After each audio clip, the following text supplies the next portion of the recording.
If you want to get on the ship and not end up in pain, both physically and in the pocketbook, don't forget to do these 7 things that even seasoned cruisers forget to do.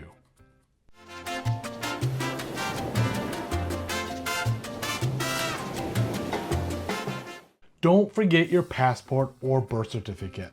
It's a lot easier to have a passport because if you have a passport, you're going to ask yourself, well, is this passport legit? Is this copy? Are they going to accept it?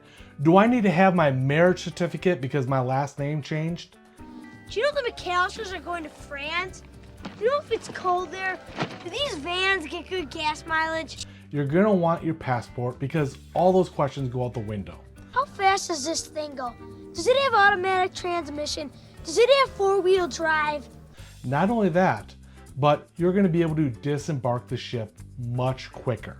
At many ports now, they have facial recognition and there's a separate line for passport holders. Therefore, you basically just get to walk off the ship. Now be sure your kids have a passport as well, because otherwise you're going to end up in the birth certificate line if you brought your kids and they only have a passport. This becomes especially helpful also if you want to catch an earlier flight, or you just don't want to stand in line. So now that we're definitely going to remember our passport and or birth certificate because we set a reminder on our phone, what we're not going to do is we're not going to pack it in our checked luggage or any bags that we might give to the porter.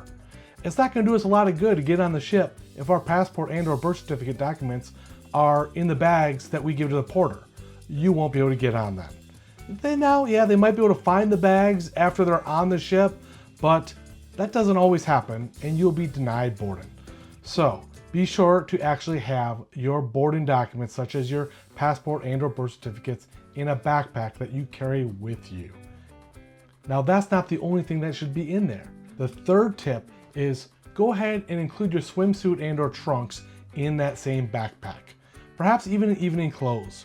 The reason is on boarding day or embarkation day, the pool is going to be the least busy probably as any other time. So be sure, if you want to spend any time by the pool, pack that swimsuit and just go do your muster and then go straight to the pool and enjoy what it's like when nearly no one's on the ship yet, especially if you boarded early. And since you're boarding early and you're going to spend some time by the pool, don't forget to have your sunscreen packed in that same bag and or pack it at all. Now, the sun down in Florida, or especially as you get into the Caribbean, is much hotter. Not only are you going to not want to remember to apply the sunscreen and bring it, but if you forget to bring it, it's going to cost you a pretty penny, probably $15 or more for not a huge bottle. Yes, I forgot something that I need for tomorrow, so let's run this errand. Wow, the gift shop here at the back of the cruise ship is massive.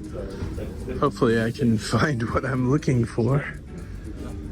Spray 30 or maximum protection. Yeah, forgot my sunscreen, so I think it's like 14 bucks.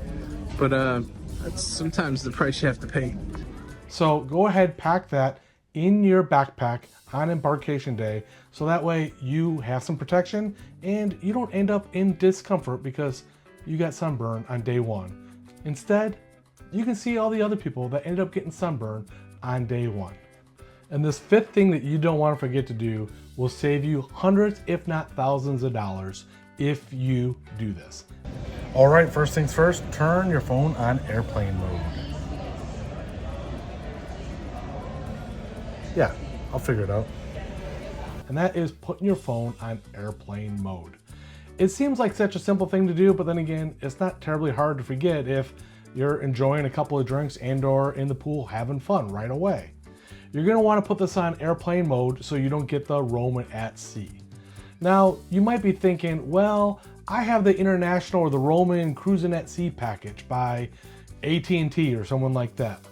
If you read the fine print, it's only gonna give you 100 megabytes of data for $10. And this is gonna charge you $10 every single time you have 100 megabytes.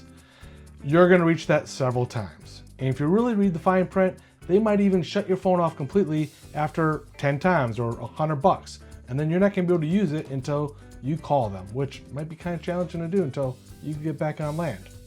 So go ahead, put your phone on airplane mode. Don't worry, you can still chat with other people on most ships, such as Royal Caribbean, in the app, simply by connecting to the ship's Wi-Fi, which is not the same as normal internet, but the ship's Wi-Fi, and within the Royal Caribbean app, you can chat to other guests that have the app downloaded and are ages 13 and older. Now, the one downside, of course, is it doesn't notify you, but you can at least chat with them.